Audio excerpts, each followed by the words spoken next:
A Dangerous Kind of Love. Part 1. The first warning came quietly. Not a slap, not an insult, just a lie told too smoothly. Lagos was loud that evening, horns blaring, generators humming, the air thick with heat and impatience. Damilola waited outside a small cafe in Yaba, sweat gathering at the back of her neck, phone clutched tight in her hand. Talani was late. Again. When he finally arrived, his shirt slightly wrinkled, smile easy, she almost let it go. Talani had that effect on people. He made things feel smaller than they were. Traffic, he said, leaning in to kiss her cheek. She smelled perfume that wasn't hers. Talani, she said slowly, where were you really? He laughed, light, dismissive. You worry too much. That was how it always started. Her questions became worry. His secrets became privacy. They had met a year earlier at a wedding in Ibadan. He was charming, confident, already successful at 32. She was 25, careful with her heart, raised to believe love should feel safe. But Talani made her feel alive. He paid her rent when she lost her job, bought her a phone when hers got stolen, introduced her to a world of dinners, weekend trips, soft beds and softer promises. When she hesitated, he said things like, let me take care of you.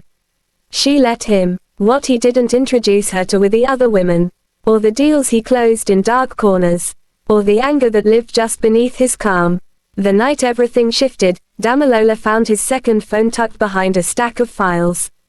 It vibrated while he was in the shower. She stared at it for a long time before answering.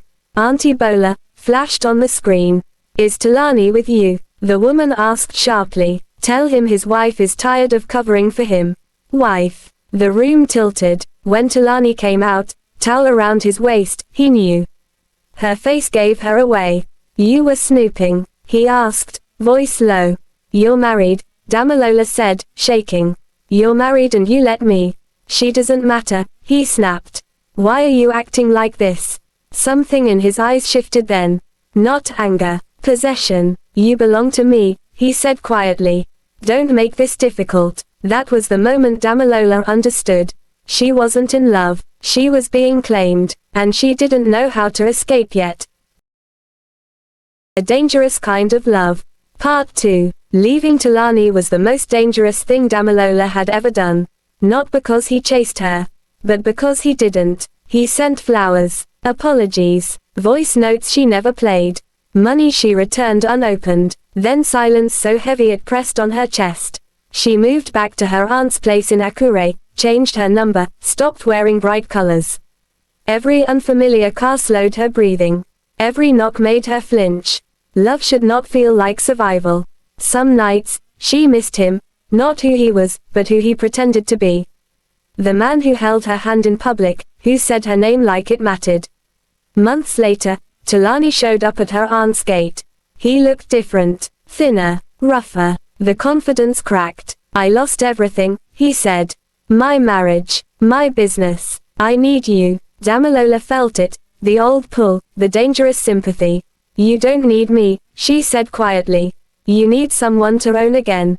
He stepped closer. I would have changed. She shook her head. You would have broken me first. For the first time, Talani had nothing to say. After he left, Damilola locked herself in the bathroom and cried, not because she missed him, but because she finally saw how close she had come to disappearing inside someone else's life. Healing was slow, ordinary, unromantic. She found work again, learned to sleep without fear, learned that love should not demand silence, shrinking, or pain dressed up as passion. A year later, she met someone new. Quiet, kind, not intoxicating, safe, and for the first time, Damilola chose safety over sparks. Because some kinds of love don't save you. They burn.